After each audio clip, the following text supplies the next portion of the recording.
Okay, so shall we get rolling? Okay, let's get crunking, as they say.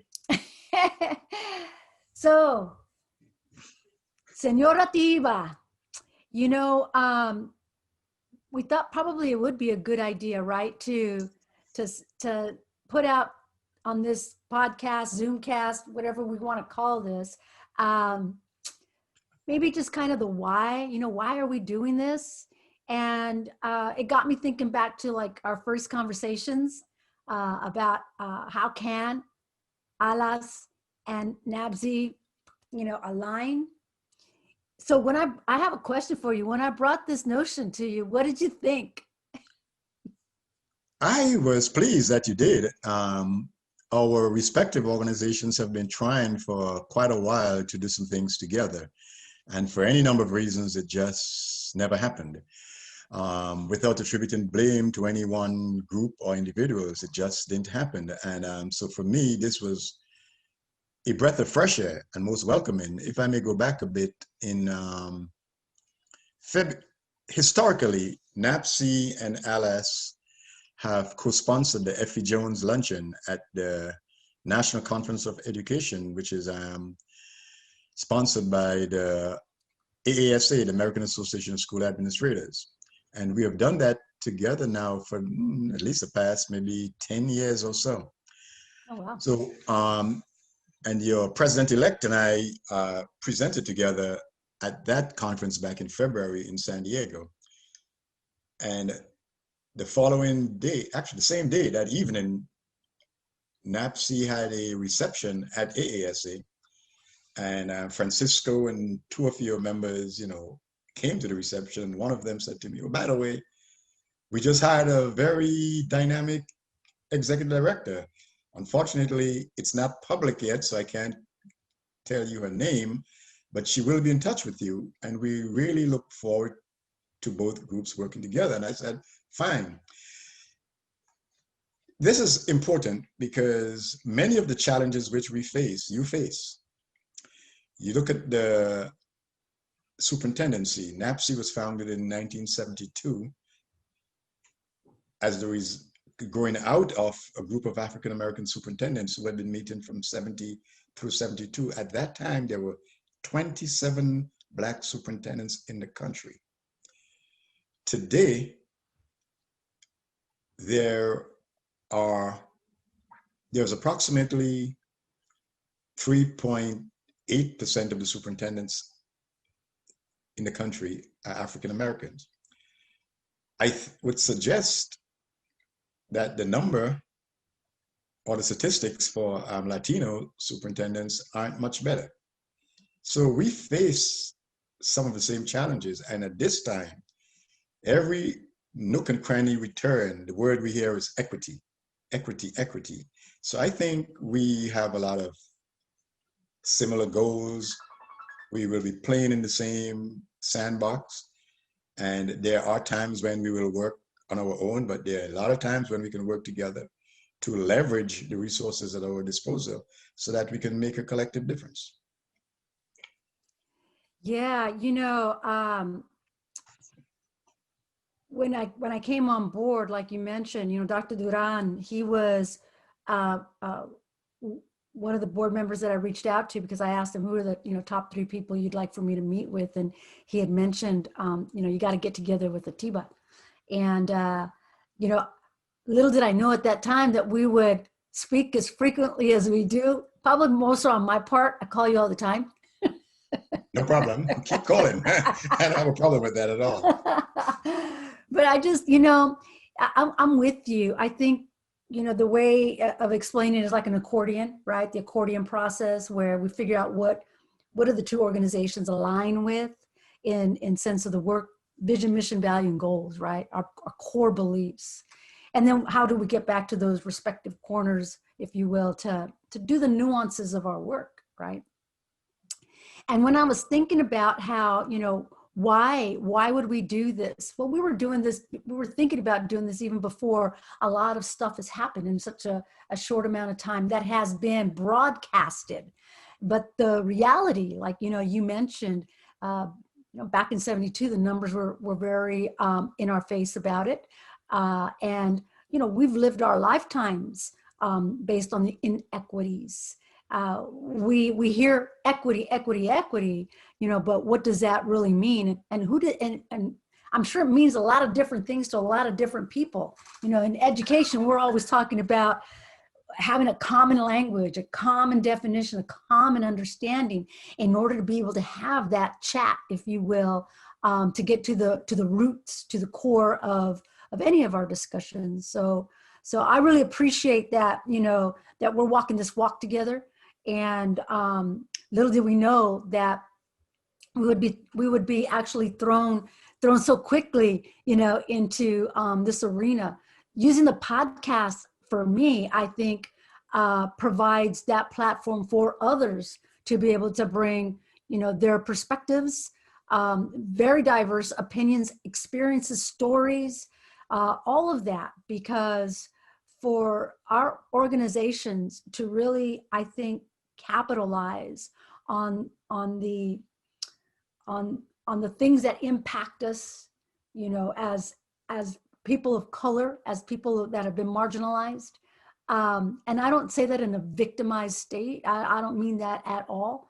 What I do mean is if we have some common goals to address issues that are still impacting our children, we don't want it to continue to impact our children's children and so forth. And providing that platform, giving a voice to others to start to chip away at what we can do within our system to truly make those changes happen. Because we always talk systems, but we're in these systems. So what are we doing to change them, right? That's really what I hope that we can collaborate, partner, get to the heavy lifting of the work to put a dent and move the needle a bit. Several years ago, it was very easy, and I can speak I'm speaking in terms of my experience in New York State, where it was very easy for us to identify what we refer to as the Black districts.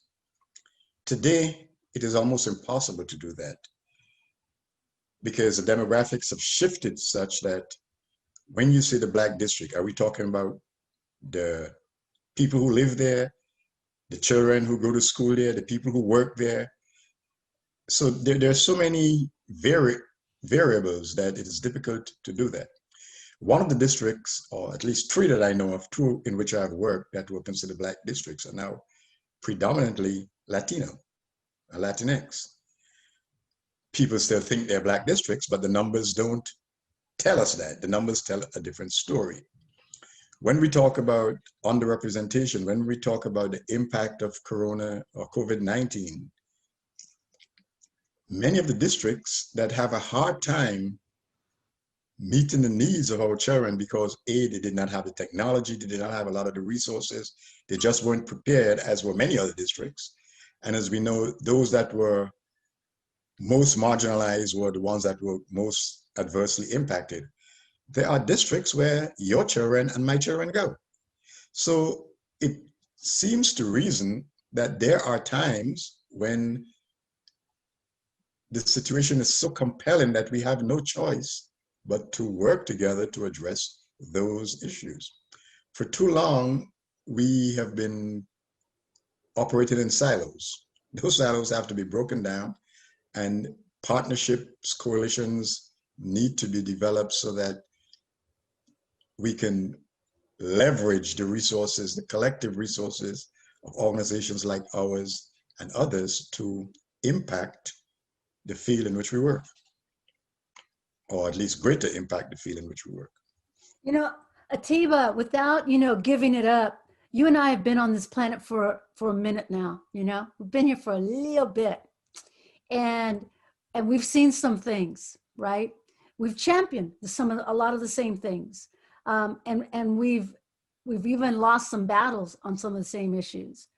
How do you think we could provide a collective focus instead of everyone spinning their wheels and then they lose the focus or like anybody else, because it's human nature. We get comfortable, the media, the press dies down, and everybody, starts to go back to whatever it was that was, whatever they spent their time on. Or, they run to the next corner and they see something else that catches their eye, the next shiny bauble, if you will, and then they put their efforts there. And it's almost a zigzag back and forth. Have you experienced that through your career, where you see the highs and the lows of, we're going to do something about education, we call it reform, and then it, a lot of hoopla, and then boom, it just stops dead, just dead, whether it's a change in administration, change in philosophy, what have you. What has been your experiences to why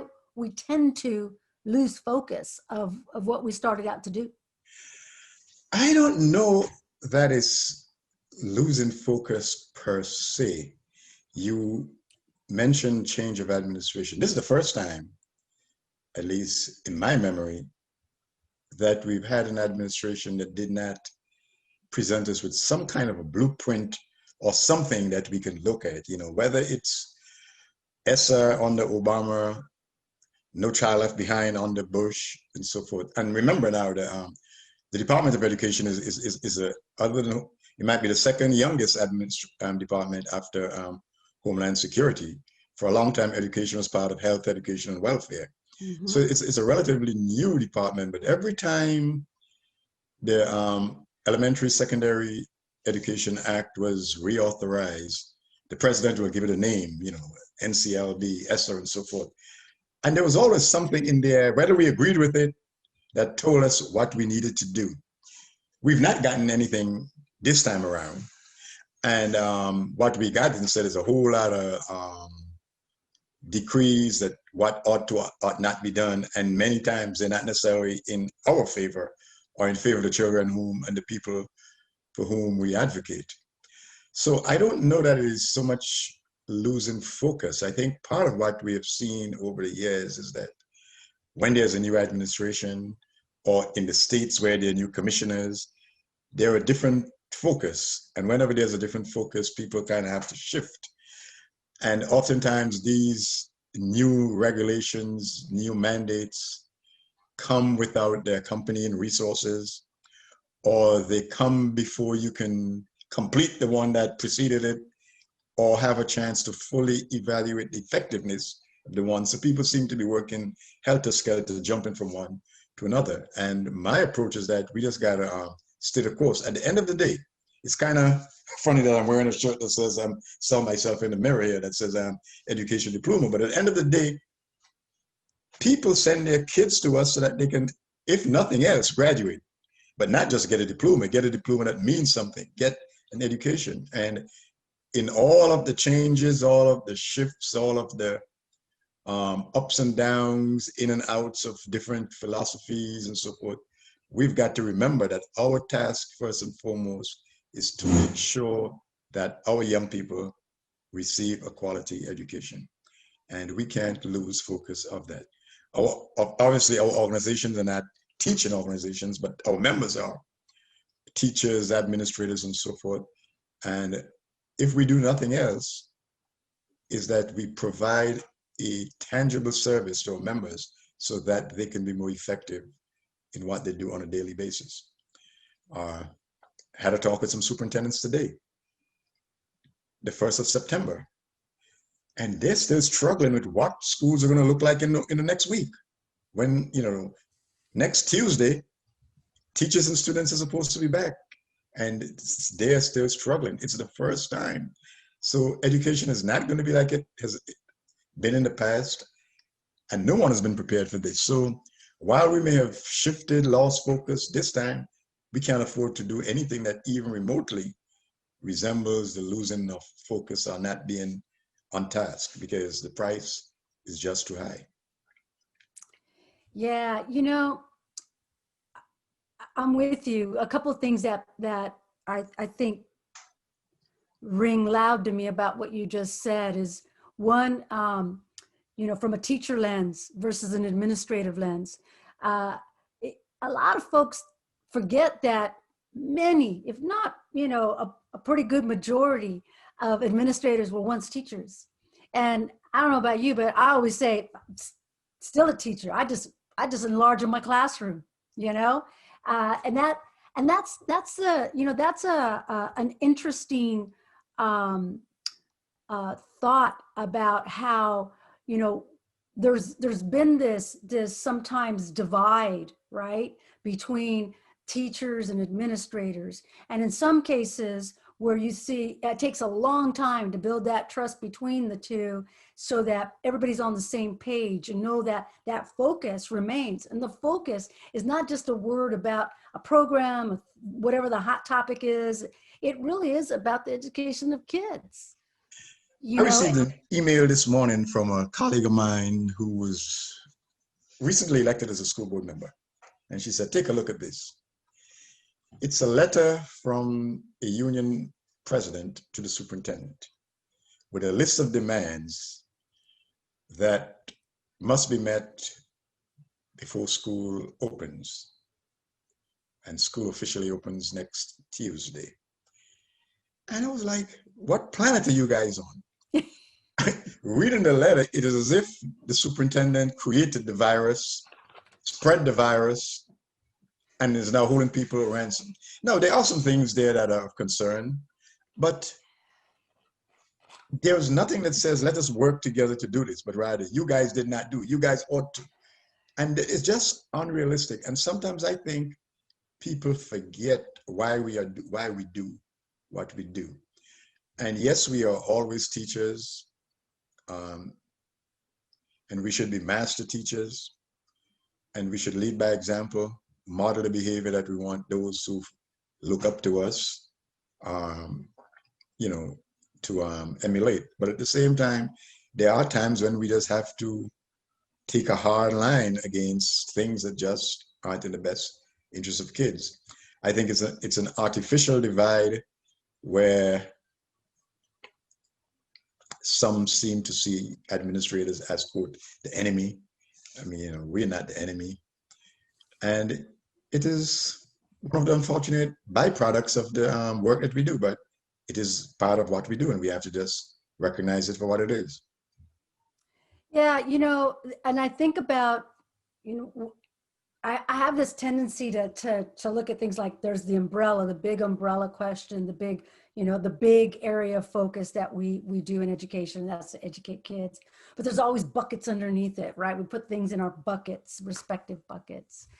And one of those, when I talk about the, you know, like you said, there's sometimes it's this artificial, you know, divide that if anything, when stuff goes south, that's when you're supposed to join forces. You know, we don't forget where we come from, you know, and we put ourselves back into that classroom and we think about what is going to be, number one, it's always been safety. I don't care what industry you are in. And even if you are a parent just taking care of your child, it is safety first, right? No matter what. And we're going to do everything within our control. We've always done everything within our control to make sure kids stay safe. And unfortunately, there are times when there's never a time we can guarantee it, of course, but we go to work like everybody else and we do the things that we know that we're going to do at the utmost to keep kids safe. And that's why the narrative that I hear right now about, like you said, the list of demands and you know, this kind of tug of war, if you will, going on, when I just, you know,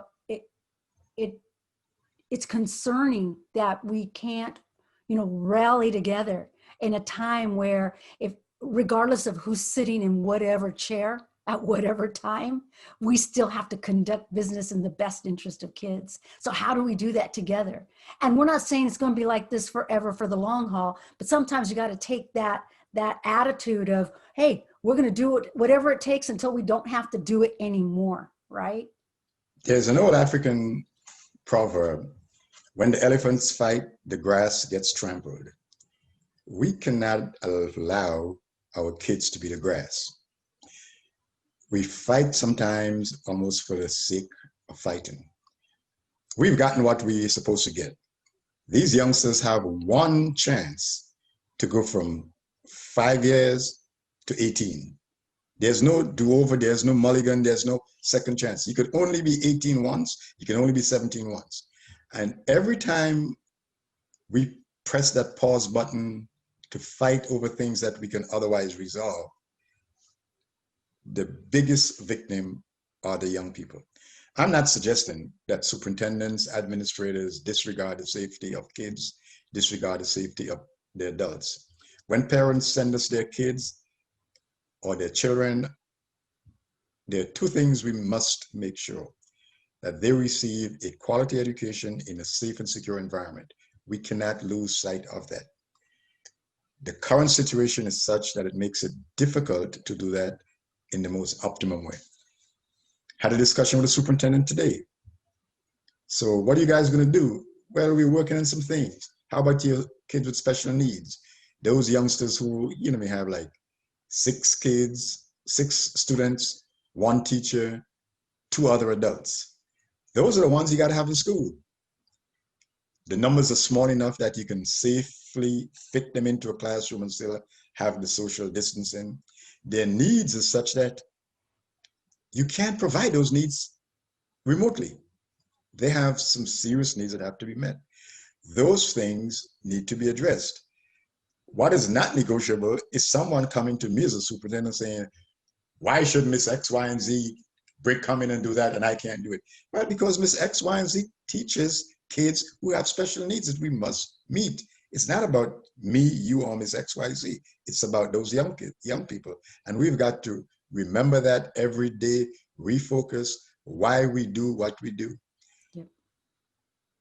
A lot of teachers a lot of us, older folks, got into education to dodge the Vietnam War and so forth. That ain't happening no more. Anyone who comes in there has had to have made a conscious effort. I want to educate children. Whether you're a superintendent, whether you are a paraprofessional, whether you are the guy who sweeps the floor, cuts the grass, I want to be involved in something that at the end of the day is in the best interest of our young people. And we've got to roll up our sleeves, rally together as one, and do the best job that we can so that these young people get it. A lot of kids from April through June just did not get what they were supposed to have gotten. Every day of this coronavirus is an add-in to the deficit that young people are facing because the resources weren't there. There were any number of factors, and time is one of those resources that you can't store and you can't recapture. I can save money and lose money. I can save food and lose food, but I can't save time. And we've got to make the best of the opportunities that we have in front of us now. I want to go back to when we were talking about how, being able to ask these questions, being able to talk to people, get them out in front of others to be able to hear for themselves, what the thinking that goes on, the amount of information that they gather, right? And I mentioned about I put things in buckets to be able to see how things are set up. And one of those buckets is that we use this platform to exchange information. One is for political advocacy, because that's our organization. And by the way, I don't know that we started out this discussion by using our disclaimer that the views that you and I share, the opinions that you and I kick around have no way anything to do with that of ALAS and NABSE. We're just two folks out here out on our own trying to create this venue for two folks trying to make sense. Right. The views you hear are not those of our respective organizations. Thank you. Exactly. Thank you for that. But in the information exchange piece, I think about we've been living in a time of sound bites. It's almost as if everything so that it happens so quick. We get this much information when we know there's a whole host of other pertinent information to be able to walk away with that sound bite. And I'm hoping that this platform provides that whole host of pieces of that information to get a clearer picture of things. If there's one thing that we can do to provide information shared across this platform would be obviously to educate, because that's what we're in the business of doing, and just combat the social ignorance that sometimes we think we know about something, we spew it out there, and then we go on to the next, rather than let's dig a little deeper so that we could understand one another, why we have the perspectives we do. And this term of being able to agree to disagree, that's a healthy debate. That's how people grow. That's how you learn about one another. I'm leading up to this to ask you, what are your thoughts about this, this idea of a cancel culture? You know, saying something that somebody doesn't like, and so you're out, next. What do you think of that? Well, you know, an old philosopher said, out of the crucible of fierce debate comes new ideas that work. So I don't have a problem with fierce debates. I do have a problem with what you call a cancel philosophy, where people get ad hominem, disagree, or become disagreeable. I think healthy debate is important. A lot of great ideas emanate from healthy debates. And I think we can use this medium as a forum to allow our members to reach wider audiences, to reach their colleagues who they may not have otherwise been able to reach. Now, I know my organization, and I know yours and several others are going to be having virtual conferences. We may not be able to meet people physically, but these media allow for great dissemination of ideas, for healthy debate, healthy discussion. And this, because you say something I don't like or with which I disagree, you're out. I don't have any time or tolerance for that. I think we've got to respect and acknowledge the fact that other people, or everyone doesn't think alike, and other people have ideas. Now, there are times when people could be obnoxious and so forth, and when those things occur, we just separate ourselves from that. But getting into these personal crazy time, I don't have time for that. Yeah. Yeah, you know, I was thinking about this today. There was a discussion I had. You talk about, we talk with superintendents all the time, right? And not just superintendents, you know, central office staff and other nonprofit organizations. And I was floating this notion about, you know, I'm like, I want to know more about this cancel culture piece because, you know, I must be old school, and I never thought I'd say that, but I must be old school to think that we could actually have healthy debates. We could agree to disagree. And then just move on. You know, sometimes I feel like if we don't do that, then we must be stuck on id, you know, the ego part of id, right? Or maybe id stands for idiot because we can't move on from it. It's like the personal piece of it. And I know there's that debate too. Well, you say don't take it personal and this is my viewpoint, but people do. Sometimes you just do because it's something you're passionate about, you know, or it's something that is you know, been your life's work about. But nonetheless, having a forum where people can talk about different perspectives, I think is what this is all about, or at least what we're trying to attempt for it to be. We will not always agree because no two individuals I know have ever agreed on everything. Yep. There's a difference between recognizing an idea with which we differ as opposed to someone who is articulating a position that is offensive, Malicious. malicious, and so forth. Yep. And when it is the latter, we need to let that person or those people know that. Absolutely. But to get into the cancel culture mode just because someone has a different position, I think it's an unfortunate development. It's been around for a while. It's a new term we're using now, but that behavior has been around for a while. And I think we see it, we recognize it when we see it, and we can appropriately respond to it. Yeah. Yeah. Yeah. You know, one of the things I'm really excited about this venture between us is the opportunity to be able to bring on a variety of guests, right? We get to pick topics of whatever the topics of the day, but we also get to hear, you know, stories, experiences, probably going to hear a lot of history repeating itself, you know. And at the end of the day, though, I think it's both of our hope that that's what rises to the top is hope, out of the discussions that we're going to host with different people. And I don't know about you, but faith carries me through the work.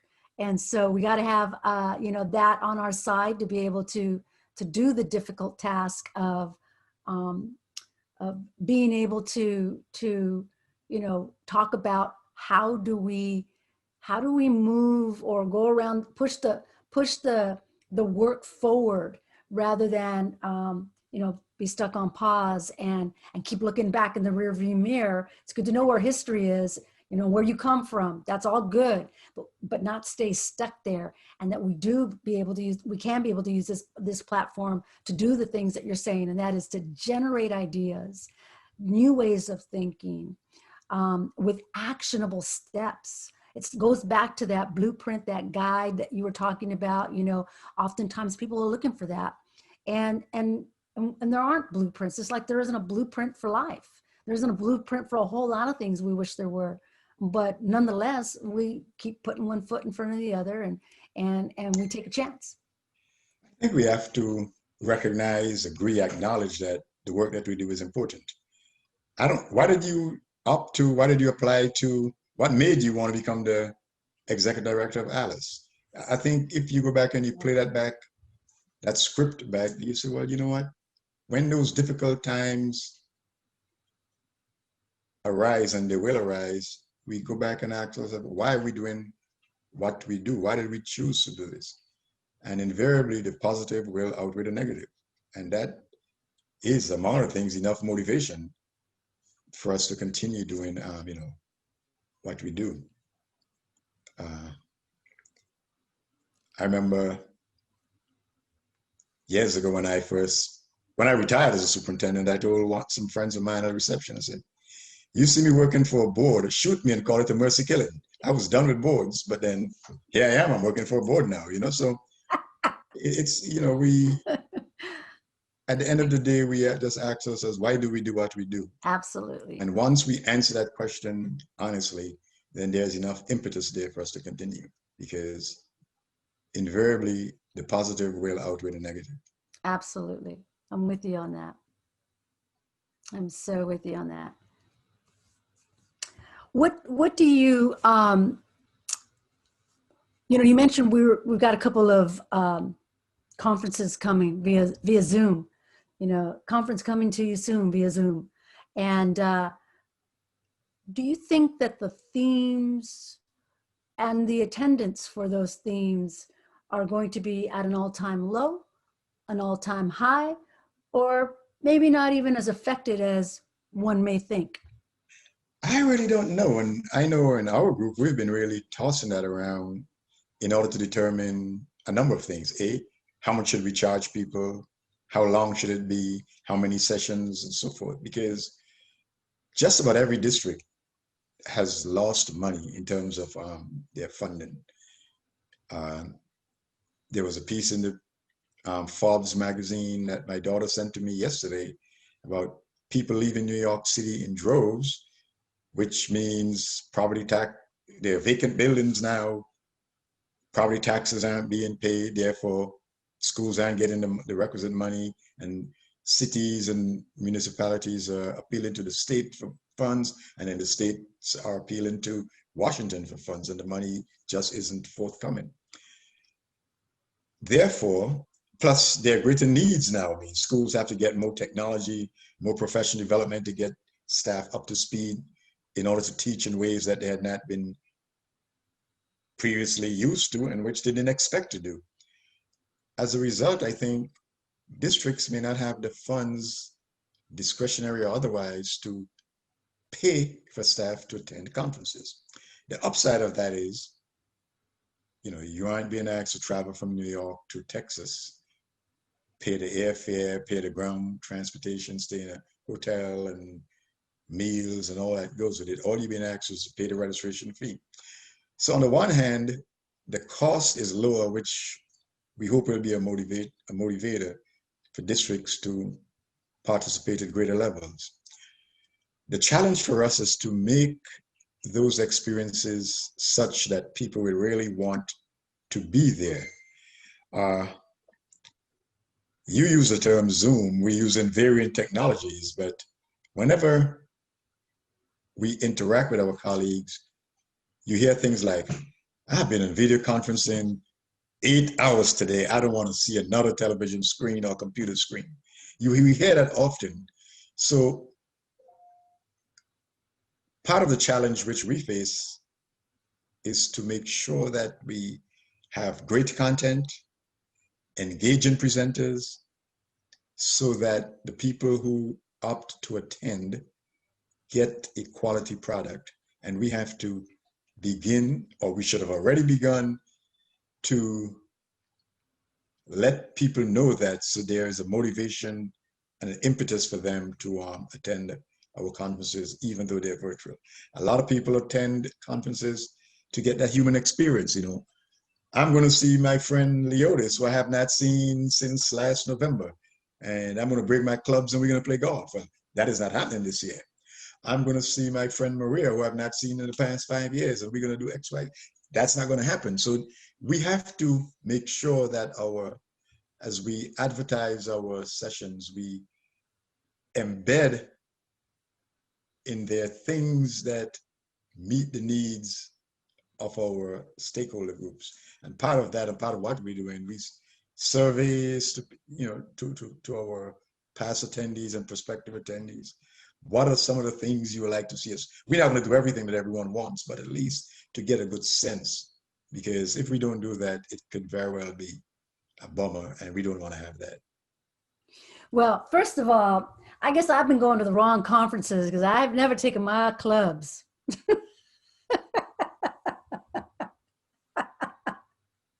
Well, folks do that. I was going to say that I've been going to the wrong conferences, but I think I have a little bit of a different view, and I don't know if it's the techie piece of my background, and that is, I mean, I get it. We all get it. It is Zoom meeting after back to back to back all day, every day, sometimes on Saturdays and Sunday. The lines, the work lines have been very, very fuzzy for many people. And so I think about, if there's ever a time that we shouldn't be engaging with one another across the nation, it's right now. Because like you mentioned earlier, it's like the silo piece, what's happening in New York, what's happening in Florida, what's happening in Chicago, what's happening in, El Paso and so forth. It's being able to share, to be in a room of sorts, if you will, to hear about what's going on there. There could be that one iota of information that could literally tweak for somebody else, something that needed just that little nudge to identify and solve a problem. And then they're off and running. That's the beauty, I think, of bringing people together, is you just never know what you're going to be able to walk away from. And the other piece is, for quite some time, we've had summits or conferences that last more than 2 days, right? They can be a 3-4 day on top of a weekend kind of thing. And we have to be very strategic and methodical about the amount of time we're spending in front of a screen, or talking with people, or engaging with people, and figure out different ways to operate in this sphere, right? And I think about how we could typically, you sit in a breakout session, it's an hour long, right? Or you hop around from breakout to breakout. Here, we're truncating the amount of time. We're saying, look, it's got to be interactive. I get it. Sometimes there's going to be some sit and get, but we want to make it as interactive as possible, get creative. I think of it as, it's no different than what we're asking people to do with what teachers doing with our kids now. Is how are you going to make it interactive?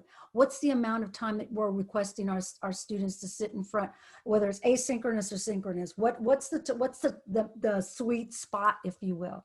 And we don't know. We don't know. So we get to try some things and see, over time, take a look at the trend and see, this is what worked, this is what didn't work. But at the end of the day, to be able to unite people, to talk about the things that are of importance and priority for them, I think it's a good thing. And however which way we can get together, we can get together. I mean, think about it. If we were going through COVID without any of this technology, I don't even want to think about it.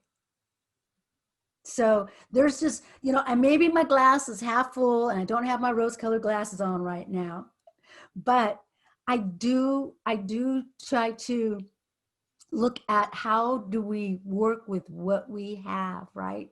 And there is no magic, there's no magic salsa, no magic secret sauce on how to do it, but I'm excited, and if we fail, we fail, but at the same time, it's like, but then we got to get back up and we got to keep doing what we got to do. And we learn from it and we move on. It goes back to that. And then we move on. We've got to figure out some ways to be able to learn from one another, because the minute we stop learning from one another, then what are we doing? Oh, I don't disagree with you at all. I don't disagree with you at all. I think none of the organizations with which I'm associated has had to do this before. For every one of us, it's the first time.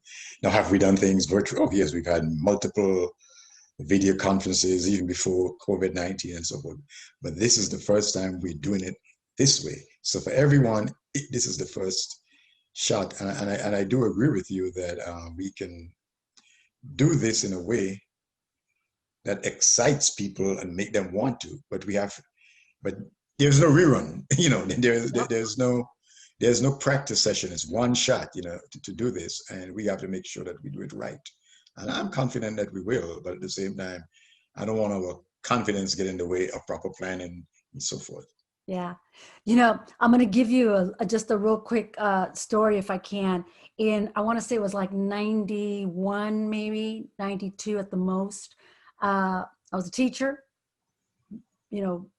barely maybe 2-3 years into the profession. And I remember going to the neighboring high school.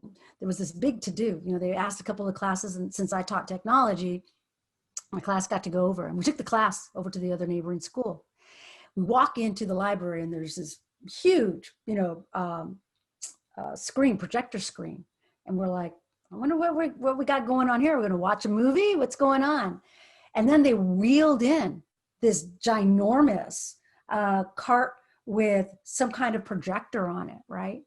All of a sudden, they said, okay, coming in from Texas, another class at another school was being brought in live so that we could engage with this school in Texas. And I think about that, about how long we have had technology in schools. We've had technology in schools, Atiba. And yet to this day, we are still having the same conversation about the digital divide. Articles have been written on the digital divide for 2 decades. It's like, it's mind-boggling to me that we cannot wrap our heads around it. We're stuck on that, and we haven't been able to let it go and move forward. What is it with us? Is it the organization that we work in, the profession that we work in? Is it all about the money that we don't prioritize for that because we have so many other priorities? I don't know. But I'm sure that as we continue on this podcast adventure, that, along with other questions, are the ones that we get to ask folks about. And I'm excited as all get out to be able to do that. How about you? Digital divide is a vexing issue for me. I used to be a technology teacher at one time too. I used to build computers and all that. You may remember the E-rate. Yes. Hundreds of millions of dollars were spent. And yes, there was a lot of good things that came out of the E-rate. But at the end of the day, the divide is still there. The divide is still there. Because it's not just an education issue. It never has been. And that's my own personal bias about this. It's not, it should not be just on the backs of education. We've got an inkling, it's been in and out of our schools. We've had computers in the classroom forever. And it's, it's one of those things where it was, well, either they're going to go away or the money's going to run out. But why am I going to invest in that? Meanwhile, the world outside is a moving. We all are on the late train. So that's the stuff that I'm really excited about being able to talk about with folks that come onto this podcast. And I just want to end us tonight by saying that I hope you're going to have just as much fun as I am. And at the same time that we're having fun, that we can actually bring a little light on some subjects that that need to maintain that focus. Same here. I know there are quite a few of our colleagues who are chomping at the bit, who have stories to tell that I think from which all of us can learn. And we can definitely use this forum, if you will, as a vehicle to allow them to tell those stories that will hopefully enrich the field and build, the kind of relationships that are necessary in order for us to be as successful as we can be. So I too look forward to the collaboration. All right. Well, with that, I bid you good night, my friend. Same here. And all the best. Ciao. Take care. All righty.